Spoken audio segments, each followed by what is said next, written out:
এবার আমরা ফরম্যাট মেনুর প্যারাগ্রাফ নিয়ে আলোচনা করব। কমান্ডটি অত্যন্ত গুরুত্বপূর্ণ।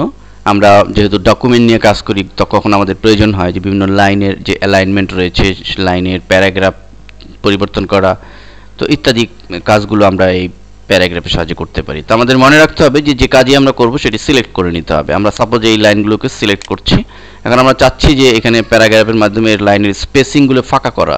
আমরা চলে যাব এই জন্য ফরম্যাট মেনুতে এবং আমরা এখানে প্যারাগ্রাফ দেখতে পাচ্ছি। তো প্যারাগ্রাফে ক্লিক করার সাথে সাথে আমাদের বেশ কিছু অপশন এখানে রয়েছে। তো আমরা প্রথমেই যে বিষয়টি বুঝবো সেটা হচ্ছে লাইন স্পেসিং। দেখুন লাইন স্পেসিং এর এখানে বাই ডিফল্ট সিঙ্গেল রয়েছে। তো আমরা যদি চাই যে এখানে ক্লিক করে আমরা ডাবল দিয়ে দিতে চাই, তাহলে আমরা প্রিভিউতে অলরেডি এর আউটপুটটা দেখতে পাচ্ছি যে গ্যাপ কিন্তু বেড়েছে। আমরা যদি ওকে বাটনে ক্লিক করি তাহলে আউটপুটটি পুরোপুরি বুঝতে পারবো। আমরা প্রত্যেকটি লাইনই কিন্তু ডাবল হয়েছে। আমাদের অনেক সময় প্রয়োজন হতে পারে এরকম যে অনেক অল্প লেখা দিয়ে আমরা পুরো পেজকে ভরে ফেলতে চাই যেন সুন্দর হয়। তো এটি করার জন্য আমাদের এই প্যারাগ্রাফের সাহায্য নিতে হবে। এবং প্যারাগ্রাফের সাহায্যে আমরা লাইন স্পেসিংয়ে একদিকে যেমন ডাবল দিতে পারি, অন্যদিকে 1.5 দিতে পারি। আমরা পুরো ডাবল না দিয়ে আরেকটু কম দেওয়ার জন্য 1.5। এবং আমরা যদি চাই যে আমাদের ইচ্ছে মতো কাস্টমাইজ লাইন স্পেসিং করবো, তাহলে আমাদের মাল্টিপল সিলেক্ট করতে হবে। এটি মনে রাখতে হবে। মাল্টিপল সিলেক্ট করে আমাদের এখান থেকে 3 রয়েছে, আমরা ইচ্ছা মতো দিতে পারি 2, 3, 4 এনি ফিগার আমরা দিয়ে দিতে পারি। যে কোনো ফিগার দিয়ে দিব, সেই অনুযায়ী সে স্পেসিং করে নেবে।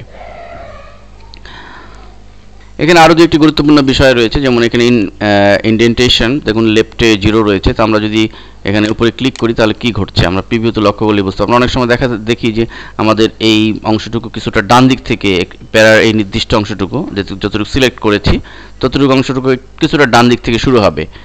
তো সেক্ষেত্রে আমরা এই ইনডেন্টেশনের লেফট সাইডের এটি বাড়িয়ে দিলে দেখুন অলরেডি ডান দিকে সরে যাচ্ছে। আমরা যদি বাম দিকে বাড়াতে চাই তাহলে এই দেখুন বাম দিক থেকে কিন্তু সরে যাচ্ছে, রাইট দিক থেকে সরে যাচ্ছে। এবং স্পেসিফিং 0 রয়েছে। স্পেসিফিং ক্লিক করার মাধ্যমে উপর দিক থেকে আমরা কোনো প্যারার উপর দিক থেকে গ্যাপ তৈরি করতে পারি। এবং এটির সবচেয়ে বড় মানে সুবিধা হচ্ছে এই যে নির্দিষ্ট পরিমাপে এই মেজারমেন্টগুলো কিন্তু আমরা ডিফাইন করতে পারছি। আমরা ম্যানুয়ালি হয়তো এন্টার চেপে বা স্পেস বার চেপে কিবোর্ডে এই কাজগুলো করতে পারি, কিন্তু সেটি সুনির্দিষ্টভাবে হবে না।